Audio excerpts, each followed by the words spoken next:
Lifeboat Live, we have 4 simple rules. Number 1, we don't discuss politics, ever.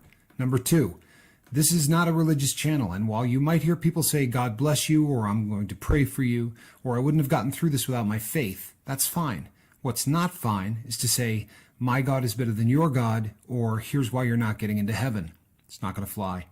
Number 3, we believe wholeheartedly if you can't control your tongue, then you can't control your life. So while on board, there's not going to be any cursing in the live chat, period. And number 4, there is no room for mean people on the lifeboat. Because we discuss very sensitive things from people's past in our group setting, we got to protect those people.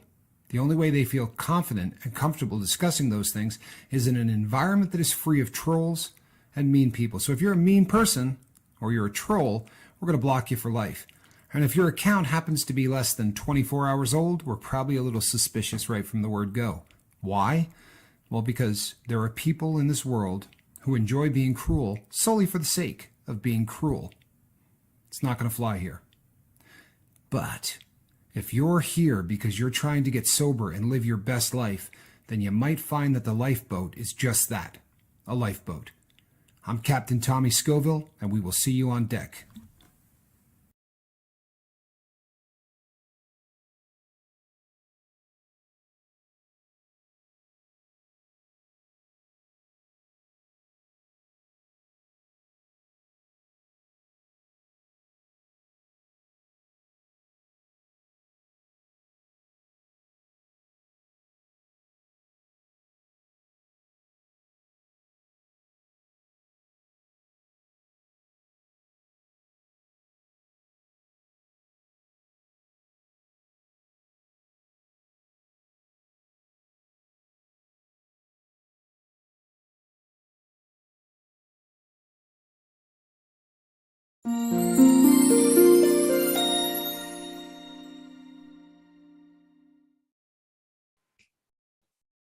Hey, everybody. I'm Captain Tommy Scoville, and you're on the lifeboat. And tonight is, it's Wednesday Night Wisdom with myself and my other partner, Niall.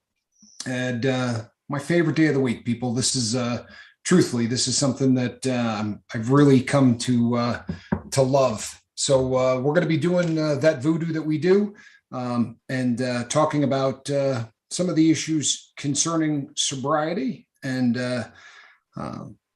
sort of letting it free flow, people. I think the more that we talk about this, the more we realize we're probably better off if we just sort of let it go free form. Let Niall and I talk, and as opposed to trying to stick to any particular format. I'm not sure that that's a real forte for either of us. So we're just we're going to be getting it rolling. But I do want to start off with one brief topic, and I'll tell you why. Now, there's a gentleman that I've been working with who is sick and tired of being sick and tired. Like, he pretty much articulated it that way, and he's just struggling with sort of taking the plunge, I guess. You know, getting that first, that first step to and because of the fact that my particular substance of abuse was heroin, I have no problem giving that kind of advice to someone who's, fighting opiates, but I don't know the answer to that when it comes to alcohol. Well, I think that it is different, but very much the same, in that if somebody is desperately unhappy with their drinking life, their mind and their body will let them know for a long period of time before that. When you're at that stage where you're unable to put down the alcohol, simply because your body goes into a state of shock almost, and anxiety levels go through the roof. The fear of actually stopping drinking is harder than the drink, putting down the drink itself. It's just that fear. It's all encompassing. It's almost crippling at the beginning when you're trying to get sober and trying to put down the alcohol. So, there's a lot of ins and outs about that as regards stumbling and falling and trying to cut down. And, I went through that for years. And, psychologically, it does nothing but damage yourself and damage other people when you're trying to cut down slowly and all these kind of things. Unless you're in serious fear of going into delirium tremens, which is a very serious condition. In which case, I would advise anybody who was a heavy drinker, who drinks a large amount a day, say between 6 and 8 or 12 cans or those kind of units per day over a long period of time. That's built up in your system and in your brain, that you can be in very real danger of having a seizure. So medical advice is vital. You need to go to a doctor. You need to get some kind of medication which will take you off that anxiety feelings, because mostly it's the anxiety feelings which will, at the beginning, which will kind of force you to take a drink just to settle the nerves, just to settle the nerves. Now, I remember when I was going through 12-step programs, some of the people I spoke to just said, no, you just sit down and you go to a meeting and you sit in the room and you're sitting on your hands and you're shaking like a leaf and you're like this, but of course you can't hear what's being said, because you're completely and utterly shaken up inside. So, it's terrible advice.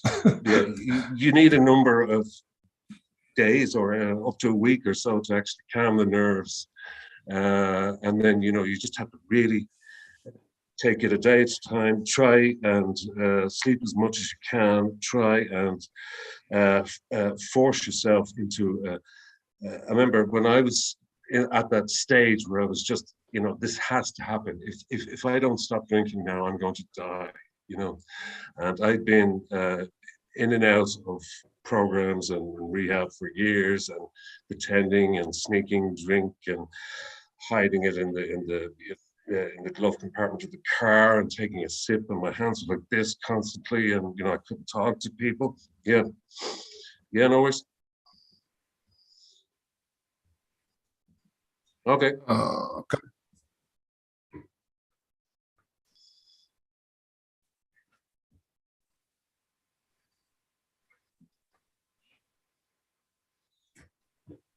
You know what? They might just be talking to leisure, because I see something that says go out and come back, because I think we're still here. So, all right, people just ironing out some technical difficulties. Niall, you know what you said that struck me?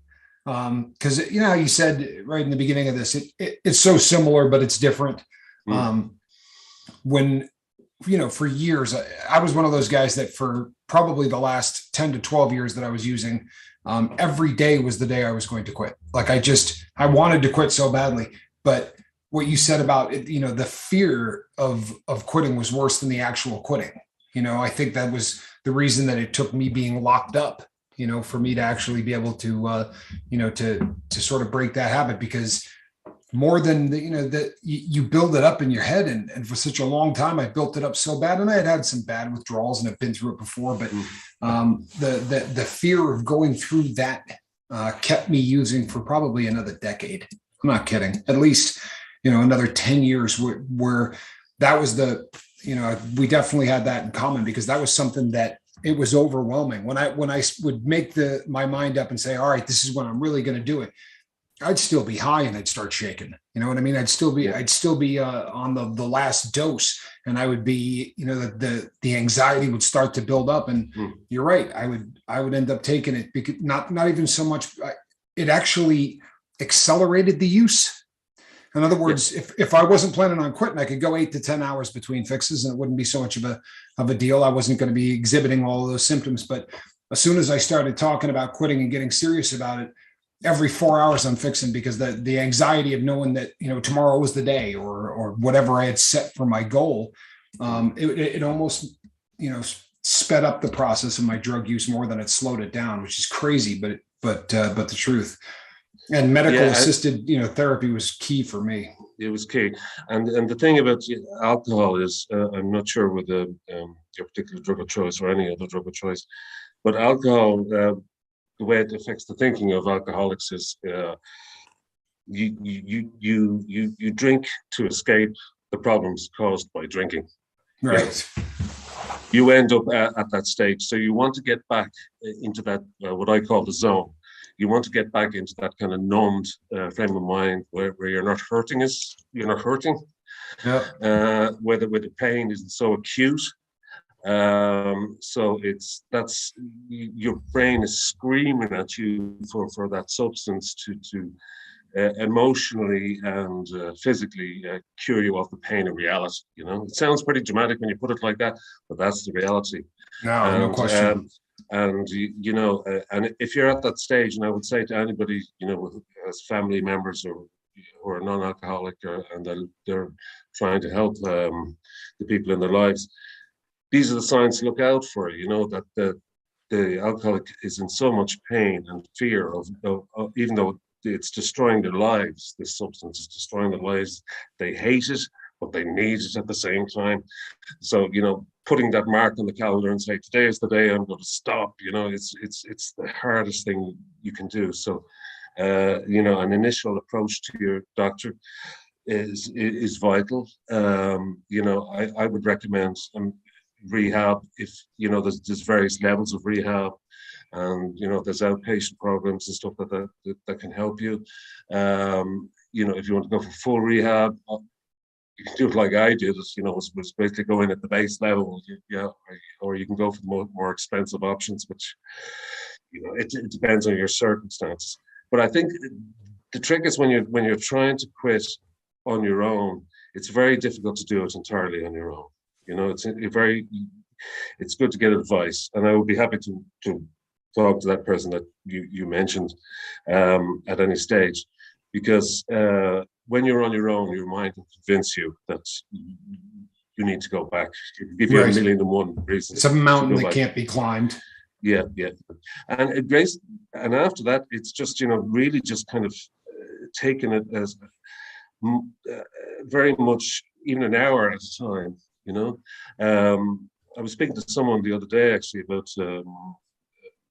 AA programs and AA meetings, and they were like, "Oh no, I can't go to an AA meeting." And I was like, "I understand." And he said, "Oh, I'll see somebody who recognizes me and I'll be so embarrassed." I said, "It doesn't really work that way, but I know what you mean."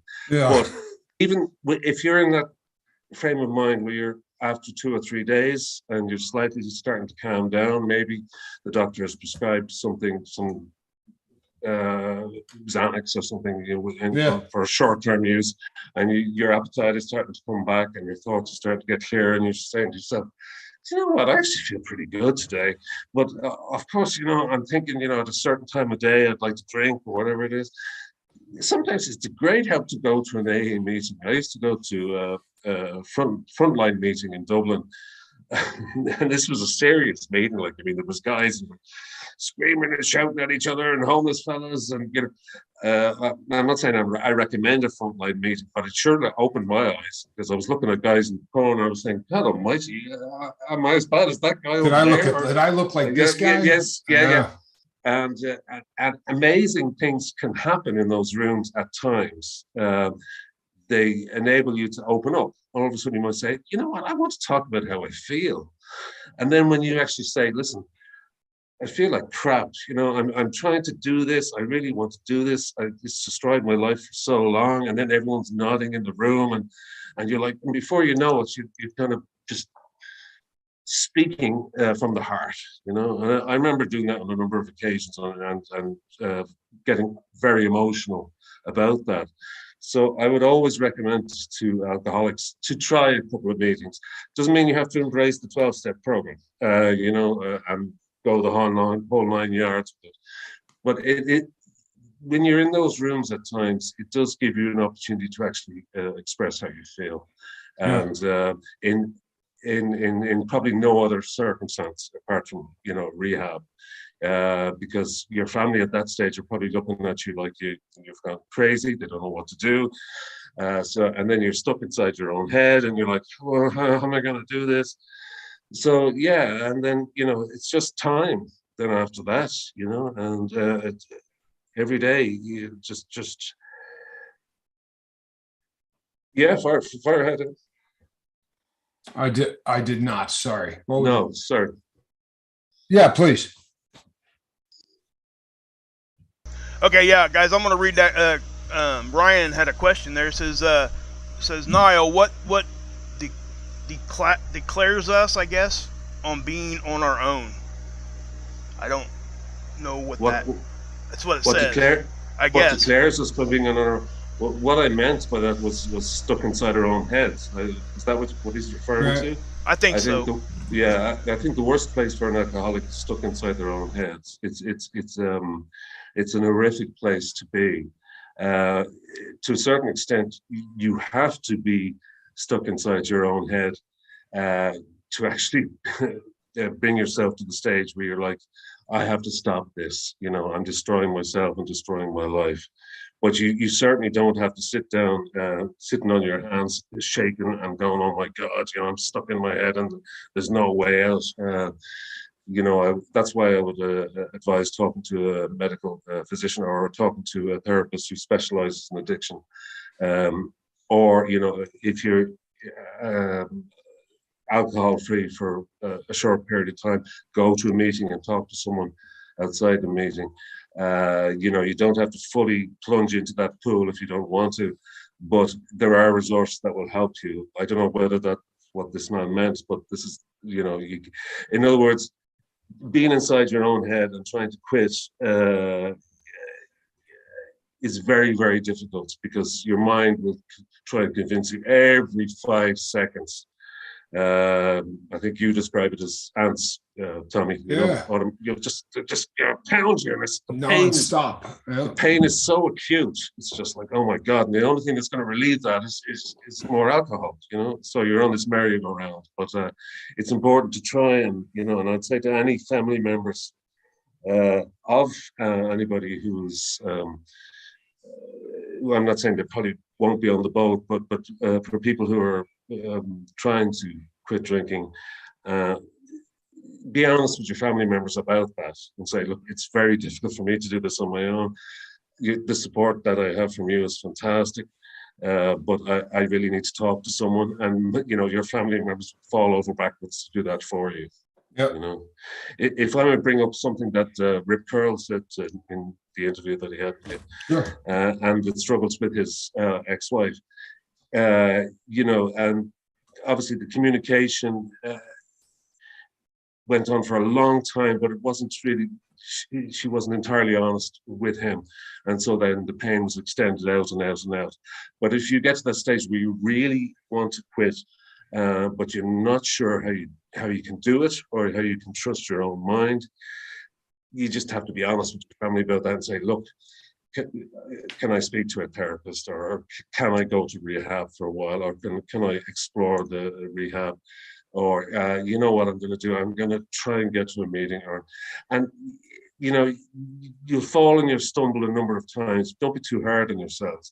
But the one thing I would say is it's nearly impossible to actually just do it on your own, within your own mind, and white knuckle it through a certain period, and then you come out the other side. Until you get to the stage where I did, you can keep doing it. Like the definition of insanity is repeating the same actions over and over again. Right. Today I'll have 5 beers instead of 10. Okay, first day, well, that's good. Maybe tomorrow I'll have 3, and tomorrow you have 15. That's the way it goes. So, and I think that's why meetings, even like you said, you don't necessarily have to, fully embrace the whole 12-step program. But I think the reason that meetings have become the gold standard, whether they're AA or they're just peer group or anything else, is because it alleviates that being stuck inside your own head and living all of those emotions. When you let the sun onto them, it tends to change the whole thing. If you don't let what you've got bottled in out, then you tend to just run back to your drug of choice. That's been my experience, and seeing people sort of bleed, for lack of a better way to put it, just throwing that all out there and allowing whatever's gnawing at them, the ants and everything else. If you don't let that out, it's going to destroy you. Because there's no easy answers to these things. I'd love to sit here and go, what you do, guys, this is what you do. And you'll be set. Of course, it's when you're ready, you're ready. Or if you're never ready, eventually it'll kill you. It's as stark as that.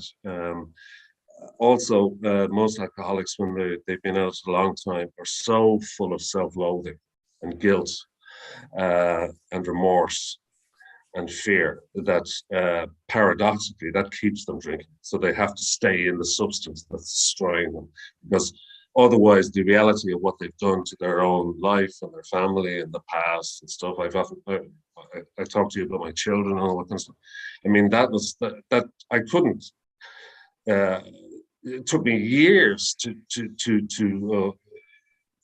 come to terms with my own mind over abandoning my children. And I was like, I have to drink this away. I have to drink it away. I have to drink that guilt away. I can't deal with it. You know, so it's a very serious thing, and I wouldn't want anybody to think it's something that is going to be simple. And it's a process, but there are a number of tools you can use, which I've just outlined. But apart from that, I'd be happy to talk to anybody at any time, you know, and just, you know, I've talked to one or two people on the boat already who said, oh, thank God, you just by hearing just by hearing another addict's voice, you know, it's like I feel calmer straight away now. And I'll tell you what I'm going to do. Instead of, you know, I was actually looking in the window of a bar. You know, I was thinking, how will I go in? And then you sent me a message, and now I feel much calmer, and I'm going to drive home. That's happened as well. Yeah. And as an interesting aside, one thing I did, I used to set myself these tasks, which are quite a dangerous thing to do, but it just goes to show the thinking of an alcoholic. In early sobriety, after I got sober in 2015, I remember going through the city all the time, and I used to feel sorry for myself because I used to look in the windows of these large bars and lounges, and I used to see these people all sitting together at the table having a drink, and I was like, yeah, I wish I could do that, you know. And then I used to think to myself, because I think it was a member of my family, I think it's my uncle or somebody said to me, no, most people they have a drink, they have one or two drinks, and you know, that's it. So what you're looking at is you're filtering that through the lens of an alcoholic's mind. So you're looking through the window at a bar with a couple, say, sitting across, and she's drinking a glass of wine and he's having a pint of Guinness, and you think it just to yourself, they're going to be there all night, and they're going to get really hammered, and you know they're going to have a great night. And I remember one stage sitting down at a bench and looking at this couple through the window, and they were having, you know, and then there was I think there was another bottle of wine on the table, like just looking through the window, and it was like a psychological test. And I was thinking, they're really enjoying themselves, and I want to be part of that world. And, you know, within 5 minutes, a couple of other family members joined them at the table. They ordered their meal. They had one drink, and I was watching them for about 20 minutes. It was really strange. They had one drink. They didn't order any more. They had their lunch and they left, you know. Like, so these people are freaks. Yeah, in my mind, I was thinking these people are having a great time. They're going to be there all day drinking, and they're going to get totally hammered now. I wish I was there. Whereas in reality, they were normal drinkers, and they had one or two and they left, you know. Yep. So that was one thing that happened to me, and I was like, yeah, that's normal drinking, you know. Right. So I'm not missing out on anything, you know. Because the mind can convince yourself that you're missing out on so much fun, and you know. No question. No question. In general, with normal drinkers, it's not like that at all. They're not. They're going, you know, slamming down the drinks. They normally have as fast as they can. Yeah, one or two, and they leave. You know. I'm glad that you brought up the show that we did with Rip. Because I'll be honest with you, that was another one of those, you know, like we don't get a whole lot of, you know, we talk for 3 minutes before we go live. So you know what it's like having done this now 3 times. There's not a whole lot of prep. We just sort of go. That entire show, Niall, was like getting hit with a bat because I knew none of that backstory, you know, at all. And just like, you know, that. I don't want the crew to think I was, you know, waiting on the next story, knowing exactly what was happening. I was along for that ride with everybody else on the crew, and I honestly, it's not often I'm speechless, but through that whole thing, I was just like, my God, what a story, you know. And to come on and share it and just be as open as he was, I'm so impressed by all of the people that come on here and again, with nothing to gain but helping people, will come on and share just some of the most intimate stuff from their lives. You know what I mean? That's was a pretty amazing hour of Lifeboat. And he was so articulate about the process, and this happened at this time, this happened at this time, this happened at this time, and it was so important for him to be able to express that. And I was very moved when I heard his story, because he was speaking about another person, but he was trying to express his own understanding of that person's situation and the process he had to go through with them, and the disappointments, and how it eventually ended up, and the cost involved, and the misunderstandings, and all this kind of stuff. So it was very, very moving. It was like third person, and first person all rolled into one. Rolled into one, And could I add something real quick? Of course, yeah. I think it's a perspective that we don't get to see. He had a really, really like specific point of view, and a lot of us have that same point of view with some of our family members, but we don't know how to express it. And I think he showed the whole world how to do that, and I think that's beneficial to everybody. So no question. Yeah, no question at all.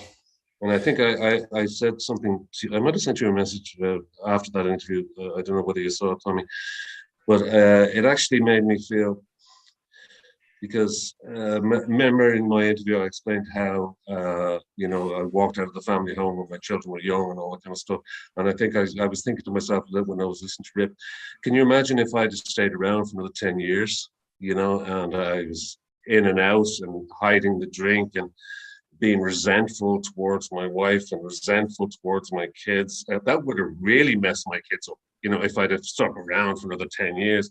So it's a strange way to look at it, but in a way, I know for a fact I had a long way to go after I left the family home before I was finally able to put down the bottle. So if I'd have stayed in the family situation, I would have put them through hell. Yeah. I would. That's another one of those. That's another one of those things that you see after people have been sober a while, like the kind of honesty to say what you just said. That's that honesty that you only get from somebody sober.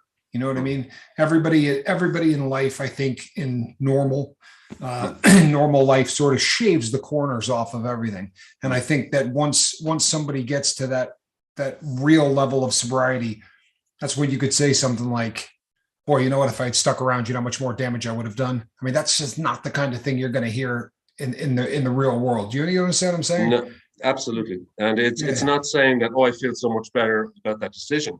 That decision was horrendous, what I did, but it would have been so much more horrendous if I pretended to get sober, or 10 times, 12 years, or I'd gone to rehab and I was sneaking out of rehab and having drinks and hiding stuff around the house, and that would have been horrific. And then sitting around and having your children looking at you and you're resenting them and they're resenting you and your wife is resenting you.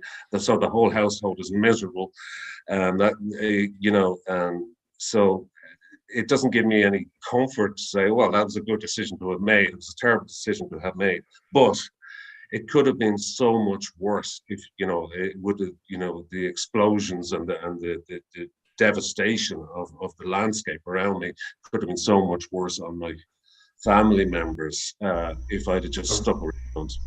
The roller coaster of the family. You know what I mean? This time he's really going to do it. This time I really believe. That I agree with you. And I wish there are parts of my life that.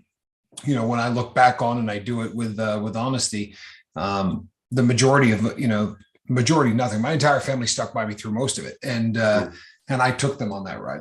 I mean, I most assuredly did. I lied through so many. I would sit and just after shooting up in the car, I would come in and talk about how I had 4 months of sobriety and how well I was doing, and like Marcus said so many times, the only person that I was BSing was me. I think everyone in the room was going, "Oh God, here we go." You know what I mean? Yeah, exactly. Especially if they know you well, they can see it straight away. But in your mind, it's like, There's no way they're going to know. Yeah, that went well. That went well. You know, I was getting back in the car and patting myself on the back for what a great job I did snowing everybody. And I think that you're right. It as horrific as the decision might have been, God, what could have happened? Because I did that. I mean, I was the what could have happened, and it's and again, you get through it and you look back on it with total honesty, and there were bridges that can't be rebuilt. You could try and you do as well as you can, but I mean, I had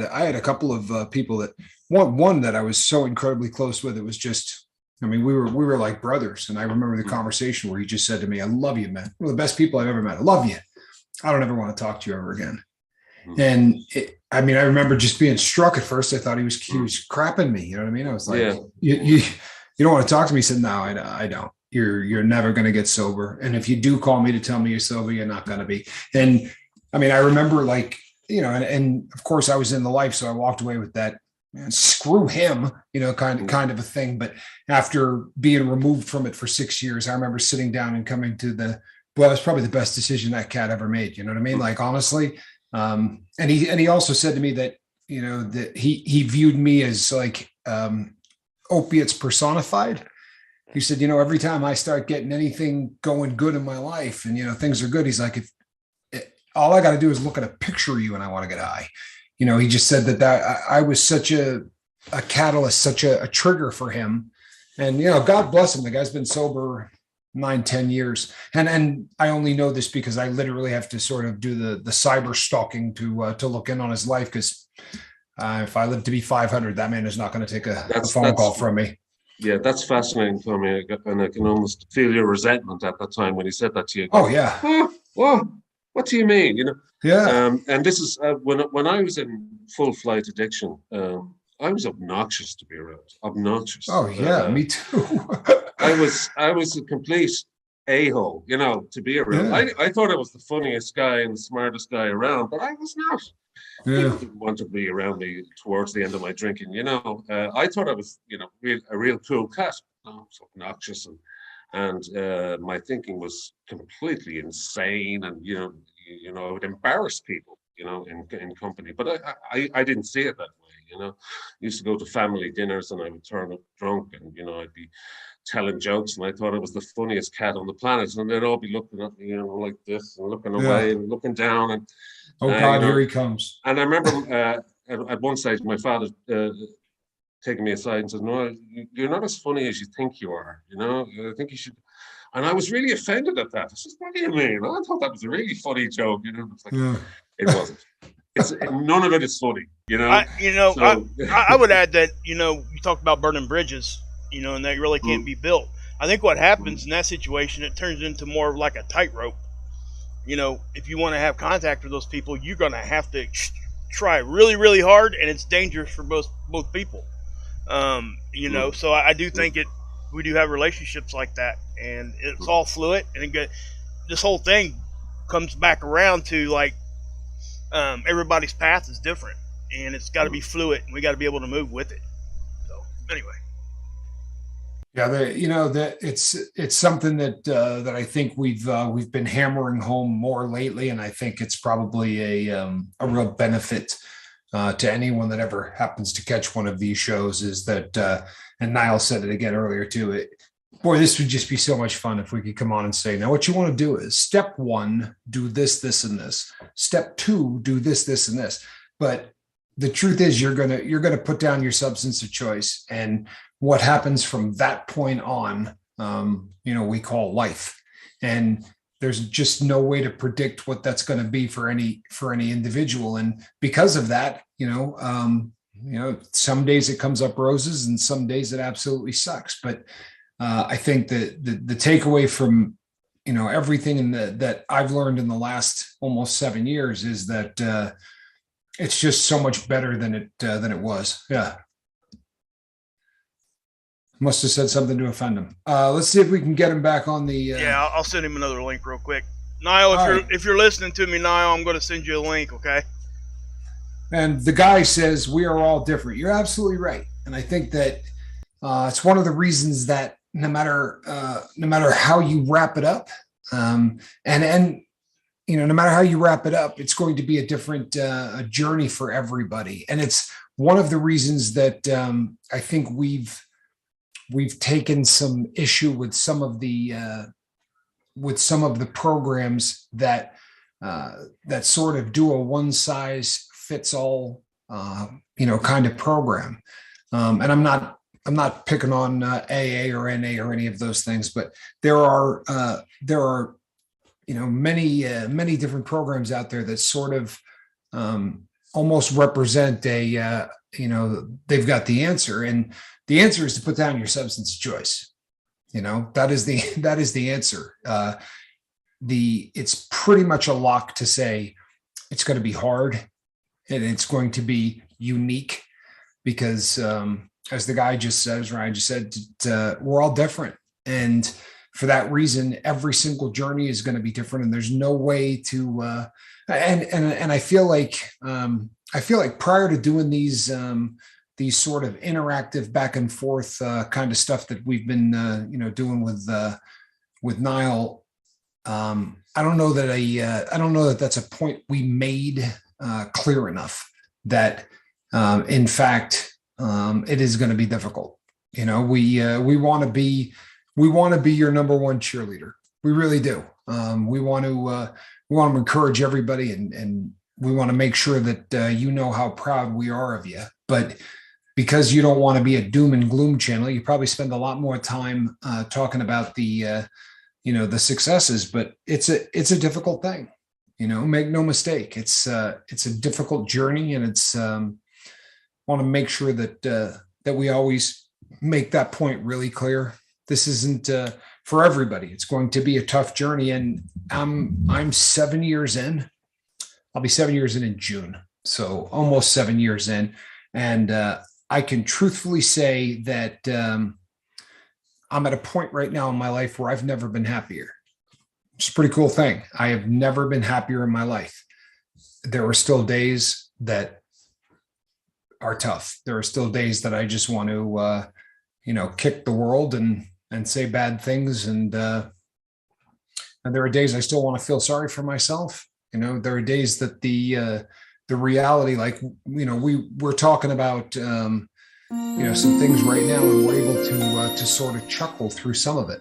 But I think that's why you express it. I think that's why we don't, as Niall said, get stuck in your own head, because the story I told of,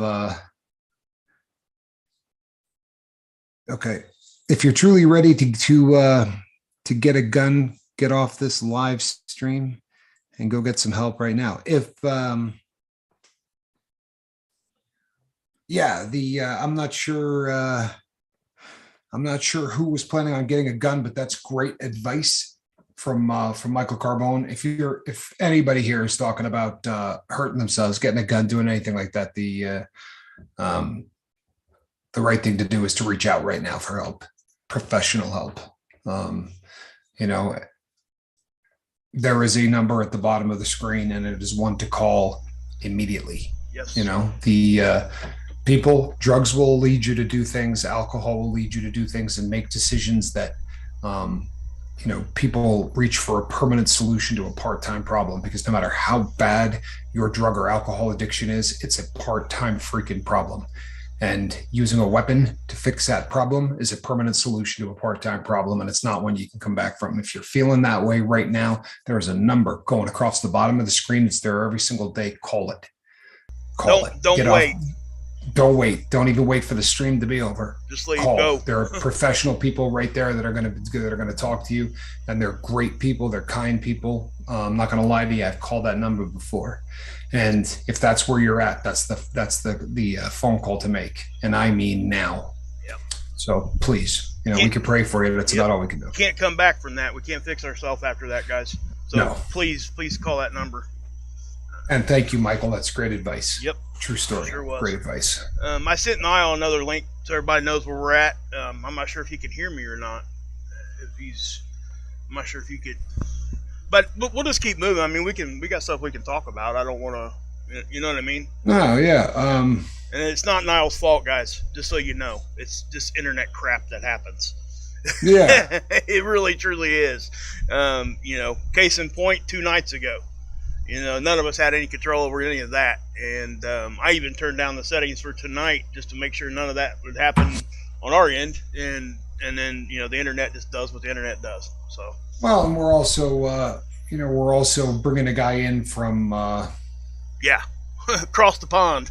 Yeah, a pretty good distance away. So the best laid plans of mice and men are often go awry at the hands of technology. So, I do have to say that this has been thus far one of the better discussions we've had in a while.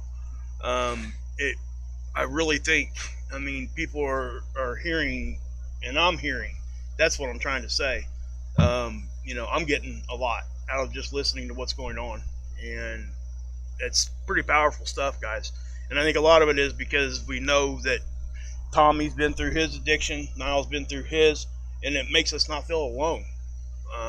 We're not like that. We're together. This is something we're doing together, and I think you guys can feel that. And I have to just say, it takes guts to do that, and I can't give Niall enough props. I really can't. No question. Because he don't have to do any of this. Nothing. He don't have to do this. He's doing this out of his own will and want to help others. And he's given us all great advice so far. And, you might not agree with some of the stuff he says, but I promise you, if you listen to what he says, you'll learn something. 100%. Yeah, he's there he Niall is. There we go. All righty. Let me get him back on here real quick, like. And now we'll all just pretend we were talking about him. So I said to Niall, "Oh, hey Niall, how you doing?" Sorry about that. My internet connection totally went down. Yeah, happens to the best of us. Happens to the best of us. I literally couldn't connect. It just went down, and I had to restart my Wi-Fi modem. That's why it took a few minutes, because I was fiddling around with the computer. I couldn't get back online. It's all good, man.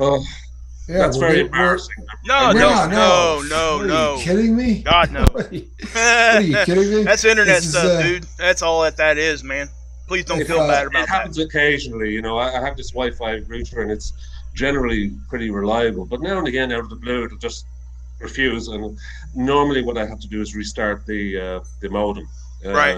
It doesn't matter what I do on the laptop. I have to restart the modem, which takes 2 or 3 minutes. So yeah, that's what happens. Got to reboot and everything. My apologies for disrupting the show. Hey, you didn't disrupt nothing. I mean, honestly, we were. I'm not sure, you probably didn't hear it because you were doing your thing, but we were commenting on, how much we appreciate you coming out here and doing this just out of the sheer wanting to help others. And that's takes guts, and it takes all that above. It just really does. And we talked about that when you were resetting your modem and stuff. So for me, and I know that I've already seen it in the chat a lot, thank you for being willing to do this. Yeah, no question. I mean, I'm really grateful to be in a position to do this. I think I'm at this stage now in my sobriety where it took many years for me to be able to go, I feel comfortable speaking with another addict about these kind of details, and not feeling that I'm going to make a complete ass of myself or anything like that. That takes a while. But I'm actually very grateful to you, because this helped me enormously as well. It helps me. It's cathartic in so many ways, because we're covering a lot of different subjects, a lot of different topics. And it also makes me realize there's people out there who understand exactly how I feel as well, and vice versa. So it's a two-way street, So you're welcome, and thank you. And the other thing that I think is an important takeaway too, Niall, is the number of people. Obviously, if you just wander onto the boat right now and you happen to catch this show, there's a really good chance that we're going to get some people's attention. But the people who are here all of the time, you're having a real effect on the lives of the people on the boat. And I think that, I don't know, for me, that almost became a drug of choice. You know what I mean? Like I really have gotten to a point where when you finally get done with the life and you get all of that crap in the rearview mirror, and like we've talked about, you have those bad days or whatever, but those days get offset by realizing that, you know what, I didn't waste the first 45 years of my life. It was a training ground for what I'm doing now, and I'm actually doing something that may make a difference and may do some good. That's a really incredible thing that anybody, no matter what level you're doing it at, whether you're sitting in front of a camera 5 days a week or whether you're just reaching out to people who need it. As addicts, there's so much good we can do once we get sober. There's just so much good we can do once we get sober. And I think that a lot of people miss that, miss out on that. And it does help with your sobriety. It does. And also a couple of your shows, you were talking about finding your passion, and that takes time as well. But even on bad days, I tend to suffer, and still do to this day, the kind of detritus left from my drinking life. The guilt and remorse can become overwhelming at times, so I can go in and out of depression. But I try not to sink into it. And I have my art and music and stuff like that, and I'm active in other channels in music and stuff like that, so I can talk to other people, and that's vital, because if I sit, because I do live alone, and I also have multiple sclerosis, so my mobility is somewhat affected. So so I do spend large periods of time alone, which is fine. I'm that kind of person anyway. I'm comfortable with my own company, but there are times I wake up in the morning and I'm like, oh God, it's total misery. And then I have to think, no, that's your alcoholic mind convincing you that it's misery. It's trying to put you back into that negative space that took me so long to get out of. And it's kind of to reintroduce you to that way of thinking. So it's important to for anybody to fill their time as in any way they can. Doesn't matter what you're into. Try and fill it and occupy that space as best you can. So for me, the lifeboat gives that to me, and whatever I can give back to the lifeboat is a bonus. So I'll tell you something, and you just said something that really sort of resonated with me, because I think in recovery we all have those days where you're just feeling miserable. You know what I mean? And what you just said, I think, is key. You said the alcoholic, I would say the drug addict, but it's the same thing. It's that addicted part of your brain going, you know what? When I used to make him feel like this, he'd grab a bottle. Or if I made him feel like this, he'd call the dope man. And I honestly feel like I get like that, where I start getting into those feelings and I think to myself, you know what? No, I'm not doing this. I'm not going down that road. I'm not going to let the ants start crawling, because that's exactly what it is. It's that part of my brain just going, I know what button to push, right? We'll just make him feel like we used to, and we'll see what happens. And I really feel like, especially on those days, not every day. I mean, there are days that are great, but on the days that are bad like that, it's literally, the two halves of my brain. The half that wants to get fed dope, will do everything it can to make me feel the way I used to. And you really gotta, the more things that you're involved in, the more things that you've got, the passions. And one of them, helping people will go, miles to helping you feel like you're needed and productive, and that your sobriety means more than just not drinking or not getting high. It means a lot more than that. It means that to other people, and it's good stuff. And that kind of goes full circle to how we started off. Like, what advice could I give to somebody who's struggling with alcohol? It kind of comes full circle to that. That takes time, but when you get to that stage where your life is filled with other small things that slowly start to creep into your brain that make you think in a different way, that's amazing. That's an amazing feeling, and it can be the smallest thing. It can be writing a journal. I know you're a big proponent of that. It can be, in my case, picking up the pen again after years and starting to draw, and then I'm realizing, I can do this again. I can do this again. I thought all of that was lost. I thought it was damned, and these were like, and slowly it starts to come back. And that is a beautiful feeling when you get those moments of intuition that kind of like, I got this today.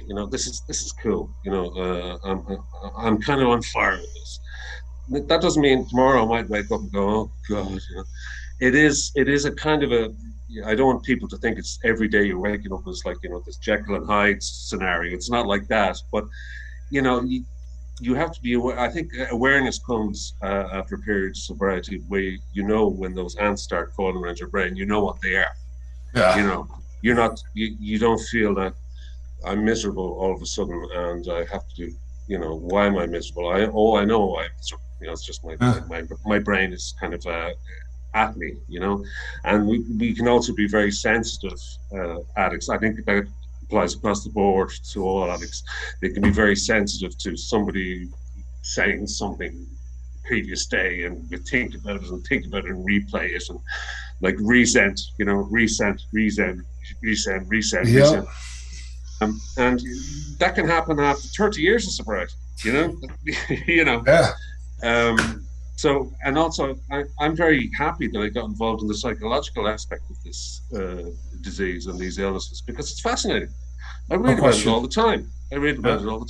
I order books, I read up on it, and I find out exactly what's wrong with me, and I find out the way my brain ticks, and the nerve centers in the brain, and the signals that are sent, and it is fascinating stuff. So that's just a couple of other tips for people. I think that that you're right. The ability to identify it, as opposed to that, when we talk about all of the tools that we're trying to assemble into the tool chest to remain sober, I think that's probably the best one you could ever have in there. Is so that when you have those moments that just feel like impending doom, and you get that feeling that everything is just to go. Oh yeah. You know what I mean? That the ability to identify that this isn't even real. I mean, it really isn't. This is just that part of my brain that does what it does, doing it again. And the ability to identify that early in the game will save your butt every single time. And the longer I'm sober and the more of these things I do, I agree with you 100%. I became so fascinated once I finally got sober. It wasn't even really enough just to be sober for me. I mean, I really wanted to be one of those guys that read more about the addicted mind than anybody else. Like, I wanted to just devour anything that I could get. Even if the book sucked. I mean, I also was, I didn't have the access that the rest of the world had.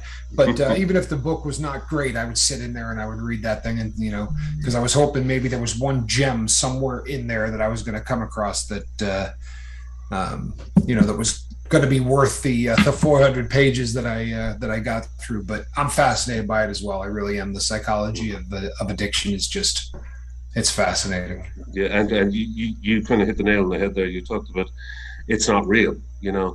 Our mind will convince us the landscape that we're viewing is reality, but it's not. It's a kind of a fantasy world that we built up in our heads. No question. And it's a very scary fantasy world, and and it can put you in that space, but it's not real. And for me, it was very important to come to the stage where I realized that my thoughts, when I was in that in those fugue states, was not real. It was a form of madness that I had to. And there were certain triggers that would land me into those negative mind spaces, but I knew how to get out of them because I knew what they were, and I was yeah, you can try. My brain, it's like you're talking to yourself, Yeah. People think you're nuts, but it is an internal dialogue. So, no. You're not getting that one by me. Yeah. No question. That's it's pretty funny stuff. I think we're at the top of the hour. Yeah. So alrighty, people. You know what? Time flies when you're having fun. People, this is I want to say a big thank you again to Niall, who will be here again, of course, next Wednesday for more wisdom with Niall and Tommy. Wisdom with Niall, and Tommy will be here too. No. I'll be back tomorrow night. Don't be so self-deprecating, Tommy. And I will be back tomorrow night. Same bad time, same bad channel. Same bad time, same bad channel. Between now and then, people, reach out and try to save somebody. We will be doing that, I promise you. So I am Captain Tommy Scoville, and on the other side of the glass, Mark Wages. And Niall. And goodbye, everybody. Wouldn't be the show without a cat in a basket. Good night, everybody.